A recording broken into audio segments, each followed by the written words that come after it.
Olá! Hoje nossa conversa entra no mundo dos processos trabalhistas aqui no Brasil, né? E vamos focar numa etapa bem crucial, a fase de conhecimento. Isso, aquela fase inicial. Exato. Sabe aquela primeira decisão do juiz? Então, nem sempre ela é o fim da linha, né? Ok, vamos desmistificar isso. Perfeito. A ideia é entender quais são as ferramentas, os caminhos que as partes têm para questionar essa decisão inicial. Acho fundamental conhecer isso para buscar uma revisão, certo? É um ponto-chave, sim. A fase de conhecimento é onde tudo começa, né? É o momento em que o juiz vai analisar as provas, ouvir todo mundo e aplicar a lei pela primeira vez, para dar uma sentença. Certo? E os recursos que estão lá na CLT, a Consolidação das Leis do Trabalho, são justamente os instrumentos para pedir que essa decisão seja reavaliada, seja revista. Aham. O fascinante aqui é como o sistema busca garantir a revisão das decisões. Ele cria mecanismos diferentes para isso. Entendi. Então, vamos lá. Digamos que saiu a sentença lá na vara do trabalho, a primeira instância, e uma das partes, bom, não concorda. Qual o caminho mais comum aí? Olha, nesse caso, o caminho mais batido é o recurso ordinário. Ele é o principal recurso contra essas sentenças da varas. Ok. E ele também serve para algumas decisões que já nascem lá nos TRTs, os Tribunais Regionais do Trabalho. Tá, certo. E prazo? Para onde vai? O prazo para apresentar é de 8 dias úteis, e ele sobe justamente para o TRT da região correspondente. Entendi. A grande vantagem dele, assim, é permitir um reexame bem amplo de tudo que foi decidido, fatos, provas, a aplicação da lei. Tudo de novo. Uma análise completa, então. Exatamente. Claro, tem os requisitos formais, né? O prazo, que eu já falei, a fundamentação, quer dizer, tem que explicar direitinho por que discorda. Justificar o recurso. Isso. E o preparo, que geralmente envolve pagar as custas do processo e, dependendo da situação, fazer um depósito em dinheiro, o depósito recursal como uma garantia. É o caminho mais comum para pedir uma nova análise completa da decisão inicial. Certo. Um reexame completo no Tribunal Regional. Mas, e se a discordância for com a decisão do próprio TRT? Ou se a questão envolver, tipo, uma lei federal que está sendo interpretada de formas diferentes pelo país? Aí complica. Aí a conversa muda um pouco de nível, né? E entra em cena o recurso de revista. Esse já é direcionado ao TST, o Tribunal Superior do Trabalho, lá em Brasília. Ah, TST? Ok. Mas atenção, não é qualquer discordância que leva um caso para o TST, não. O cabimento dele é bem mais restrito. Hum. Basicamente, ele serve para uniformizar a interpretação da Lei Trabalhista Federal. As hipóteses principais são quando a decisão do TRT viola diretamente uma lei federal, quando contraria uma súmula, que é uma interpretação já pacificada pelo TST ou até pelo STF, ou quando tem decisões diferentes sobre o mesmo tema entre TRTs de regiões distintas, sabe? Uma divergência jurisprudencial. Entendi. Uniformizar a lei federal. Exato. O prazo também é de 8 dias úteis. E tem aquele requisito famoso da transcendência, né? Que sempre ouço falar. O que significa isso na prática? Exato, bem lembrado. Desde uma reforma recente, para um recurso de revista ser aceito, é preciso demonstrar a tal da transcendência da questão. E o que é isso? Assim, significa provar que o caso tem uma relevância que vai além do interesse só daquelas partes ali no processo. Tem que mostrar que tem uma relevância econômica, ou política, social ou jurídica importante, sabe? Entendi. Algo maior. Isso. É um filtro para que o TST possa se concentrar nos casos de maior impacto para a sociedade e para a uniformidade da lei no país todo.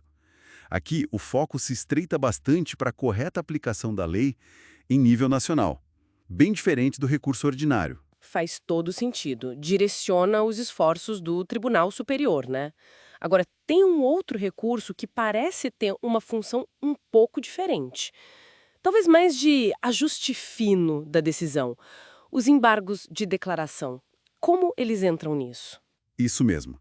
Os embargos de declaração são como um pedido de esclarecimento ou correção de pontos bem específicos da decisão.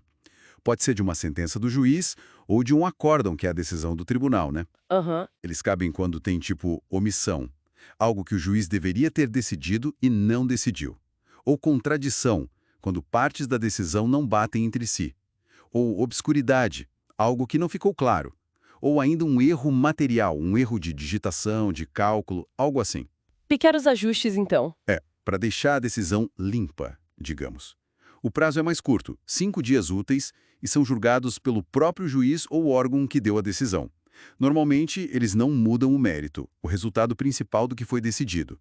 Só corrigem essas falhas formais. Entendi. E um detalhe muito importante: apresentar os embargos interrompe o prazo para os outros recursos. Isso é crucial.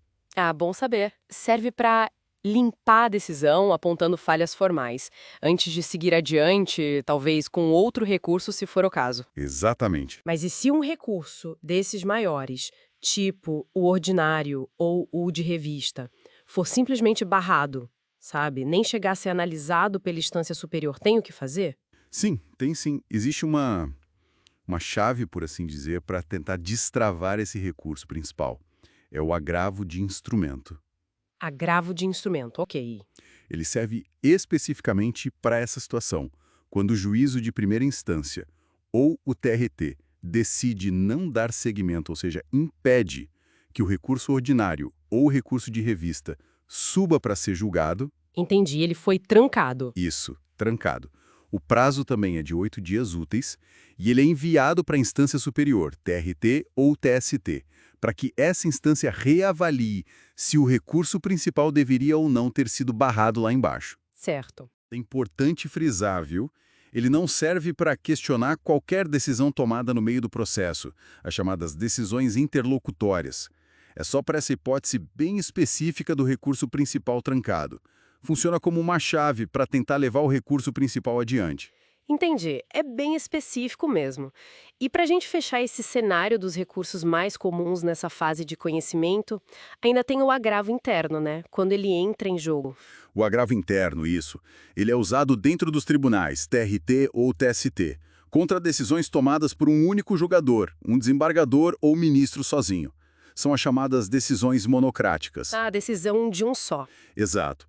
Por exemplo, imagina que o relator do recurso de revista lá no TST decide sozinho que falta o requisito da transcendência e, pum, barra o recurso. Entendi. Parte que se sentir prejudicada pode usar o agravo interno, também no prazo de 8 dias úteis, para pedir que o órgão colegiado, que é a turma ou a seção daquele tribunal, composta por vários juízes, reavalie aquela decisão individual do relator. E a chance de pedir que o grupo de juízes revise a decisão de um deles, então? Perfeito. É levar a questão para o grupo decidir. Mas, tem um porém. Se o tribunal entender que foi um recurso só para ganhar tempo, protelatório, que a gente chama, pode aplicar uma multa.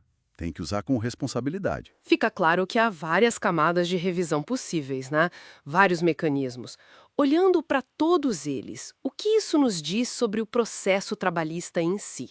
Olha, acho que eles mostram um sistema bem preocupado em garantir o direito à defesa, ao contraditório, permitindo que as decisões sejam reexaminadas sob diferentes óticas e em diferentes instâncias, né? Sim. Cada recurso tem regras bem definidas de cabimento, prazo, forma. Tudo para tentar organizar essa revisão. O ponto central é que esses mecanismos são fundamentais para a legitimidade das decisões judiciais, para que as pessoas confiem no resultado final. Então, o que tudo isso significa? Para quem está nos ouvindo, mesmo sem ser da área jurídica, significa que o sistema judiciário trabalhista tem salvaguardas, tem controles. Ele busca um equilíbrio, né? Entre ser ágil, que é uma característica importante dessa justiça, e garantir que as decisões sejam justas, bem fundamentadas, oferecendo caminhos para correção. Significa que o sistema prevê formas de controle e revisão das decisões, buscando mais segurança jurídica. Perfeitamente colocado. E isso nos deixa com uma reflexão interessante, acho, que emerge do próprio desenho desse sistema todo. Qual seria? Como equilibrar essa busca por rapidez, que é essencial para quem depende da justiça do trabalho, né? O trabalhador ou a empresa, com o direito fundamental a uma revisão detalhada, cuidadosa das decisões.